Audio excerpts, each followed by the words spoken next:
आणि या सगळ्या गोष्टीची तुम्ही गोळाबेरीज करून तिचं आम्हाला ते आणून द्या, मग आम्ही त्याच्यावर पुढे कारवाई करतो. म्हणजे पगार अधिकाऱ्यांनी घ्यायचे, मी आणून दिलं स्वतः पगार अधिकाऱ्याने घ्यायचे आणि काम सामान्य माणसाला लावायचे. आता ज्या पद्धतीने तुम्ही सांगताय त्याच्यामध्ये सगळ्यात महत्वाची भूमिका आहे का जर समजा आराखड्यामध्ये पाणी शिल्लक दाखवतोय तुमच्या लेटरवर, तर मग त्यांना म्हणजे कोण अडवणार कोणी? मग त्यांच्याकडे मागायचंच काम नाही ना, आपल्याला शिल्लक घेऊन ते समजलं. हे सगळं झालं, तुम्ही पुन्हा बेवर नका येऊ, याच्या पुढे झाला आपल्याकडे याला अडवणार कोणी? आम्हाला हे म्हणायचं बरोबर आहे का नाही? आमचं पाणी एक काम करा साहेब, एक काम करा, तुमच्या अधिकारात बसतं का? एक काम करा, आमच्या हद्दीतून वाहून जाणार पाणी ना, नाही ते बंद करून टाका, त्याचा रूट बदलून टाका, आम्हाला पैसे आमच्याकडे आमच्या चालू करून देतो. जाऊ आम्हाला कुठे जेलो काय बरं का. पहिले काळे साहेब होते, बरं का, काळे साहेब आता खाली पंडित साहेब होते. पंडित साहेब माहिती मागितली मला, आता पंडित आणली मालेगावून आणली गोदाईची पंडित जवळच आम्ही आणली ती बरं का. हे जे आपलं गिरणा आहे ना, गिरणाची साखरे साहेब म्हणे तुम्ही तेवढं दबाव देऊन तिथून तो प्रमाणपत्र घेऊ शकता. कुठं तापलेला बोलू उपयोग नाही ना. आता कसं आता ज्याला आता मला माहिती ना, तिथं आपल्याला जाऊन त्या अधिकाऱ्याला हे करावं लागणार. आपण ह्या गोष्टी बाकी करून काही अर्थ नाही.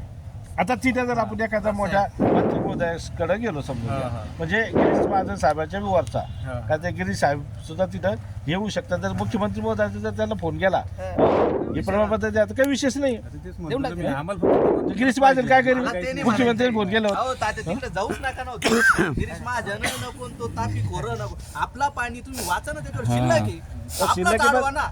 त्यांचं काय आपल्याला पाहिजे. डॉक्टर साहेब म्हटलं मागे त्यांच्याकडे पाणी, आणि तुमचा कोण सिनियर आहे ना त्याला इथं तुम्ही बोला. तुम्ही एक काम करा, तुम्ही सांगा अशा अशा ठिकाणी असं असं उपोषण चालू आहे, आम्ही इथं तुम्ही मरून तुमच्या त्या ऑफिसला कळवा तुम्ही टाकला. ते तर कळतच आहे. तुम्ही काय म्हणत होते? आता एक मी काय करू शकतो, बोला पुढे.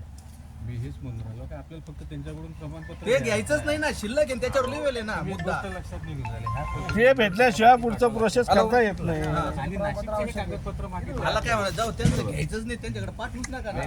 गरीब प्रोसिजर आहे, ठीक आहे? प्रोसिजर आहे. मग ते तिथंच थांबणार आहे ही ना. जबाबदारी कोणाची? प्रमाणपत्र त्यांच्याकडून घेण्याची जबाबदारी कोणाची? बरोबर आहे का नाही? मग जर तुमच्याकडे ती जबाबदारी ते कर्तव्य आहे, आम्ही सामान्य नागरिक म्हणून द्यायलाच तयार नाही. आम्हाला हेच बरं का? कोर्टात जाणार. माझं काय म्हणणं? एक बघा काय देत नाही म्हणजे ते आम्हाला काहीतरी द्यायला नाही देत तर काय कारण ते? जसं तुम्ही आम्हाला एकदा बोलावलं तसं तापीवाल्यांना एक वेळा बोलून बघा ना. ठीक आहे आम्ही बोलतो. तापीला नंबर नाही आता. त्यांचा नंबर नाही आहे कोणाकडे. मी आता झालो ना, आता जॉईन झालो, मला काय माहिती आहे. जाऊ दे, येतील ते. सर तुम्ही नाही का पाठपुरावा करा या गोष्टीचा, बाकी आम्ही निपट ते तर मी करतो, तो विषयच नाही. माझं आमचं सगळ्यांचं म्हणणं काय होतं फक्त बरं का साहेब, मला काय म्हणायचं? हा दाबून टाकू ट्रॅक्टरतून जातो. चालेल ना, ठीक आहे ना, मी पैसे नका टाकू ठीक आहे.